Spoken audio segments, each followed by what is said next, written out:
যৌতুকের জেরে গৃহবধূর মৃত্যু, করণদিঘিতে চাঞ্চল্য। তদন্তে পুলিশ। করণদিঘির ধুমডাঙ্গি এলাকায় এক গৃহবধূর রহস্যজনক মৃত্যুকে কেন্দ্র করে ব্যাপক চাঞ্চল্যের সৃষ্টি হয়েছে। মৃতার নাম শরীফুন্নেসা। তার বাপের বাড়ির করণদিঘি বুড়িহান এলাকায়। মৃতার পরিবারের অভিযোগ, যৌতুক সংক্রান্ত অশান্তির জেরেই এই মৃত্যু হয়েছে।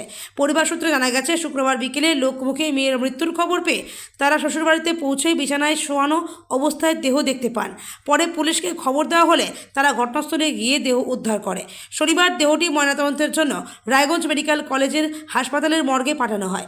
মৃতার পরিজনদের দাবি, গত 4 দিন ধরে শরীফুন্নেসাকে যৌতুকের বিষয়ে মানসিক নির্যাতনের শিকার হতে হয়েছিল। ঘটনা দোষীদের কঠোর শাস্তির দাবিতে পুলিশের কাছে লিখিত অভিযোগ জানানো হবে বলে জানিয়েছেন তারা। পুলিশ ঘটনা তদন্ত শুরু করেছে। আপনার নাম? মোহাম্মদ ইসমাইল। যে মারা গেছে কে হবে আপনার? আমার কাকাতো বোন হবে। কি নাম ওনার? শরীফুন্নেসা। বয়স কত? বয়স 23। বাড়ি কোথায়? বুড়িহান।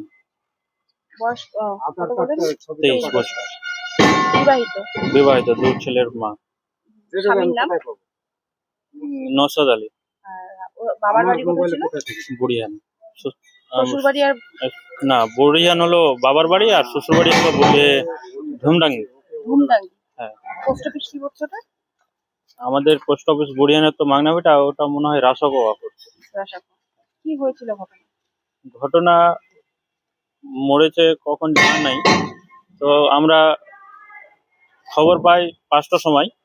5টার সময় খবর পাই যে অন্য লোকের মুখ থেকে খবর পাই, ওরা বলেনি, ফোন করেনি বা কিছু খবর দেয়নি।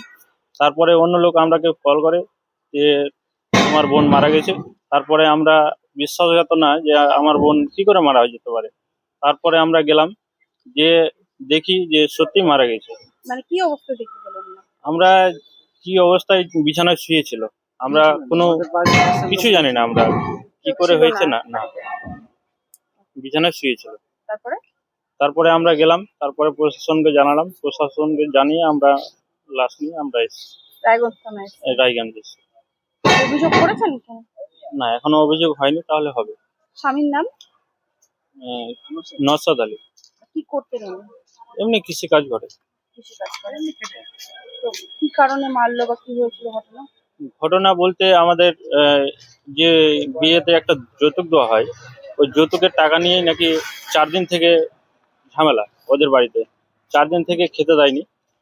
প্লাস ওদিকে কি হয়েছে, তারপরে একটা ওরা বাড়িতে একটা বিচার করে, তার মধ্যে বিচারের পরে পরেই কালকে এই ঘটনা ঘটে যায়।